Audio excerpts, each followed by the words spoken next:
একটা 3D animation movie যখন live action হিসেবে আমাদের সামনে আসে, যেখানে অ্যানিমেশন মুভিটা অনেক বেশি পপুলার ছিল, তখন ব্যাপারটা একটু রিস্কি হয়ে যায় যে লাইভ অ্যাকশন মুভিটি কি সেই পপুলারিটির লেভেল ক্রস করতে পারবে কিনা। যদিও এই লাইভ অ্যাকশনের মধ্যেও অনেকটা অংশই ছিল 3D অ্যানিমেটেড।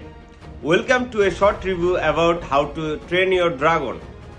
মুভিতে একটি কাল্পনিক এলাকার কথা বলা হয়েছে যেখানে ভাইকিং ড্রাগনদের সাথে যুদ্ধ করে বসবাস করত। সেখানে সে এলাকার রাজার ছেলের সাথে বন্ধুত্ব হয় এক ড্রাগনের। এইভাবেই গল্পের শুরু। পুরনো গল্পের সাথে তেমন কোনো চেঞ্জ ডিরেক্টর করেনি, শুধু কিছু সিন অ্যাড করা হয়েছে এই মুভিতে কস্টিউম, অ্যাক্টরদের অ্যাক্টিং এবং ড্রাগনগুলোর সিজিআই প্রত্যেকটা জায়গায় ছিল পারফেক্ট।